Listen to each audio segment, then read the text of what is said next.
جنت میں جانا چاہتے ہیں، جو لوگ اللہ تعالیٰ کی رحمتوں کو حاصل کرنا چاہتے ہیں، انہیں نیک اعمال کرنے چاہیے، انہیں اللہ کے عقیدہ توحید کو سمجھنا چاہیے۔ وہی شخص جس کے جتنے اعمال صالح ہوں گے، جتنے نیک اعمال ہوں گے،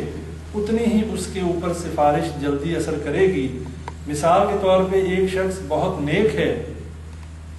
اور عقیدہ توحید بھی اس کا صحیح ہے، تو وہ ان لوگوں میں شمار انشاءاللہ ہو جائے گا کہ جو بے حساب و کتاب جنت میں چلے جائیں۔ ایک شخص گناہ گار ہے تو وہ ان میں شمار ہو جائے گا کہ گناہ گار ہونے کے باوجود اس کی نیکیاں زیادہ ہیں۔ نبی اکرم صلی اللہ علیہ وسلم نے فرمایا کہ نیکیاں کیا کرو، نیکیاں گناہوں کو مٹا دیتی ہیں۔ اور ایک شخص نبی اکرم صلی اللہ علیہ وسلم کے سامنے حاضر ہوا اور پوچھا کہ نبی اکرم صلی اللہ علیہ وسلم مجھے کوئی ایسا عمل بتائیں کہ جس پر میں عمل کروں اور جنت میں چلا جاؤں۔ نبی اکرم صلی اللہ علیہ وسلم نے فرمایا کہ اللہ پر اور اس کے رسول پر ایمان لا، نماز پڑھ، زکوٰۃ دے، روزہ رکھ اور حج ادا کر، تو جنت میں چلا جائے۔ اس شخص نے کہا اللہ کے نبی صلی اللہ علیہ وسلم، نہ میں اس سے زیادہ کروں گا اور نہ اس سے کم۔ نبی اکرم صلی اللہ علیہ وسلم نے فرمایا صحابہ کرام سے، اگر جنتی کو دیکھنا ہے تو اس شخص کو دیکھو۔ لہٰذا ہمیں نیک اعمال کرنے چاہیے، ہمیں زیادہ سے زیادہ نیکیاں اکٹھی کرنی چاہیے، نمازوں کی پابندی کرنی چاہیے، روزے رکھنے چاہیے، اس کے ساتھ ساتھ جو نیکی ہم کر سکیں زیادہ سے زیادہ ذکر کرنا چاہیے۔ وہ اعمال آپ لوگوں کے سامنے رکھ دینا چاہتا ہوں کہ جن کے کرنے سے اللہ تعالیٰ کی سفارش کا اللہ تعالیٰ سفارش قبول کرے گا اور اس شخص کے بارے میں شفاعت قبول کی جائے گی، اور وہ اعمال بھی اس شخص کی سفارش کا جو ہے وہ ذمہ اٹھائیں گے۔ قرآن کی زیادہ تلاوت کرنے والے کے لیے بھی جو ہے شفاعت ہے اور قرآن اس کی سفارش کرے گا، جو شخص قرآن کی تلاوت کرنے والا۔ اسی طرح سورہ بقرہ اور سورہ آل عمران کی تلاوت کرنے والا، ان کے لیے یہ صورتیں جو ہیں یہ بھی سفارش کریں گی۔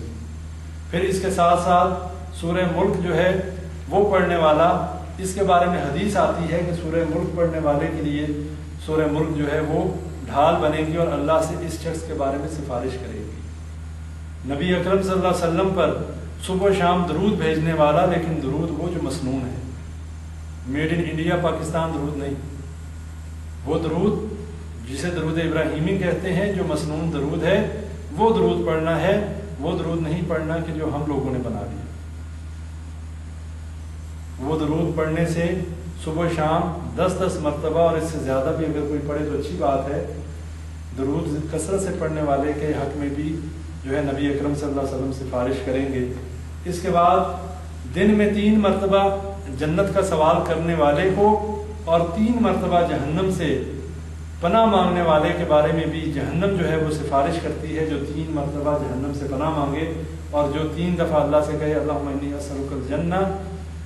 اس کا سوال 3 دفعہ دن میں کہے، جنت اس کے حق میں سفارش کرتی ہے کہ اللہ اس کو جنت میں داخل کر دے۔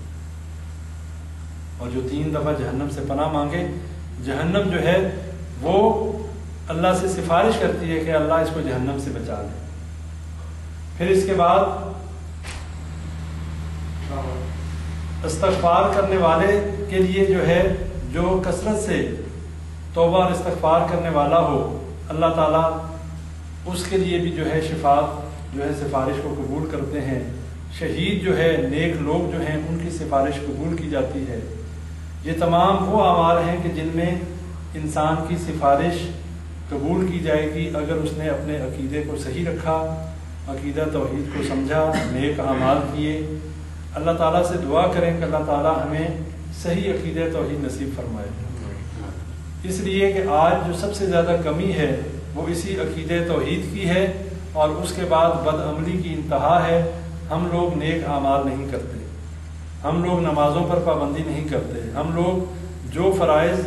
جو مقصد اس دنیا میں آنے کا ہے ہم اسے بھولے ہوئے ہیں، اور ہماری زندگی جانوروں سی زندگی گزر رہی ہے، کھانا پینا، سو جانا،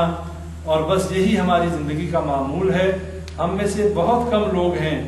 جن پہ اللہ کا خصوصی کرم اور فضل ہو، وہی یہ جانتے ہیں کہ ہم اس دنیا میں کیوں آئے، ورنہ اکثریت جو ہے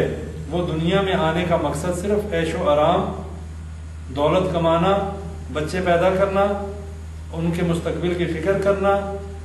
ان کے لیے اچھے سے اچھا روزگار کا بندوبست کرنا، ان کے لیے مال اور دولت کا بندوبست کرنا، ان کے عیش و آرام کا خیال رکھنا، ہم نے صرف مقصد اس دنیا میں آنے کا یہی بنا دیا، جبکہ اللہ کے ہاں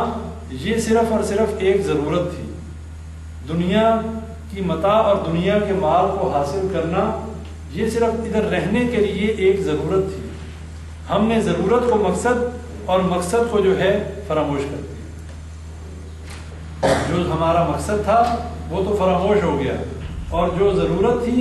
آج ہمارا وہ مقصد بن گیا۔ اور بڑے ہی افسوس کی بات ہے، 30-40 سالہ زندگی کے لیے ہم نے اپنی زندگی کی ساری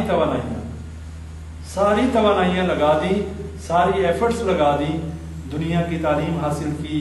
اچھا روزگار حاصل کیا، اس کے بعد مال و دولت اکٹھا کرنے کے چکر میں کتنی زندگیاں گزار چکے ہیں، اور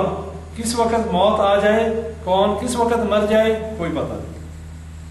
کسی کو آج آ جائے، کسی کو صبح موت دیکھنی نصیب ہو نہ ہو،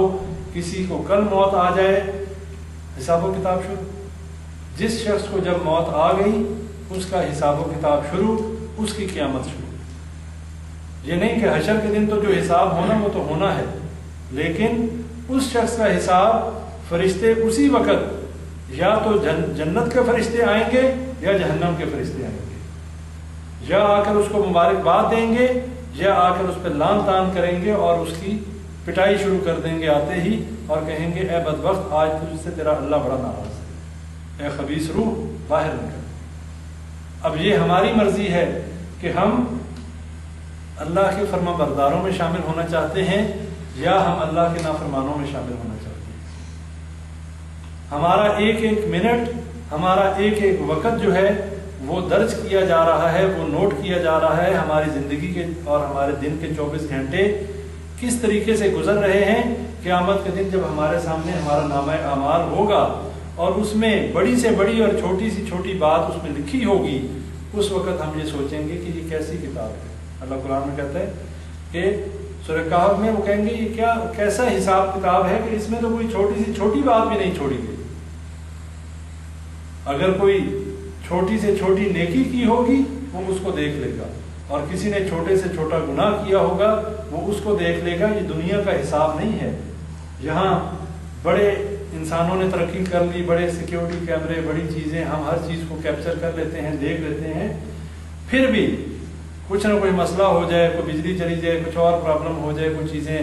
مس ہو جاتی ہیں، لیکن اللہ کا نظام جو ہے بڑا فول پروف نظام ہے، اس میں غلطی کی گنجائش ہے ہی نہیں۔ اس میں انسان یہ کہے کہ میں نے یہ نہیں کیا، زبان بند ہو جائے گی، آزاد بولنا شروع کر دیں گے، اور پھر جب آزاد بولیں گے تو انسان کہے گا تمہیں تو بچانے کے لیے میں اللہ کے سامنے جھگڑ رہا تھا، اور وہ کہیں گے آج ہمیں اس نے حکم دیا ہے کہ جس کے آگے پتھر بھی بول پڑتے ہیں، جس کے آگے ہر چیز جو ہے بولتی ہے، جو ہمارا پیدا کرنے والا ہے۔ جب پیدا کرنے والا کہے، ہاتھ سے کہے تو بول کہ کون کون سے گناہ تجھ سے ہوئے، ٹانگ سے کہے تو بول تجھ سے کون کون سے گناہ ہوئے، زبان اور کان سے زبان کے اوپر مہر لگا کے کان اور آنکھوں سے کہے کہ تم بتاؤ کون کون سے گناہ کرتے رہے، پھر پیچھے کیا رہ گیا۔ اور اللہ کہتا ہے کہ اس دن انسان خود اپنا سب سے بڑا محاسب ہوگا۔ کسی گواہ کی ضرورت نہیں، کسی عدالت کی ضرورت نہیں کہ جہاں پر گواہ پیش ہوں، اور وہاں پر باقاعدہ جو دنیا کی عدالتیں لگتی ہیں کہ 4 گواہ 2 گواہ جھوٹے پیش کر کے بندے کو چھڑوا لیا، وہاں کوئی چھوٹ نہیں سکتا۔ یہ جو موقع ہمیں ملا ہے، ابھی بھی ہمارے پاس وقت ہے، جو مہلت ہمیں ملی ہے اس سے فائدہ اٹھائیں، اپنے اس دنیا میں آنے کے مقصد کو سمجھیں، اپنے عقیدوں کی اصلاح کریں، اپنی عبادات کو بہتر بنائیں، اپنا وقت جو ہے دین کے لیے زیادہ نکالیں۔ دنیا کمانا بھی ضروری ہے لیکن مقصد کو فراموش نہ کریں۔ ہر انسان ذمہ دار ہے اپنا، اپنے ساتھ والوں کا، اپنے اہل و عیال کا، اپنے عزیز و اقربا کا۔ آپ سب سے پوچھا جائے گا، کلکم راع و کلکم مسئول عن رعیتہ، کہ ہر شخص جو ہے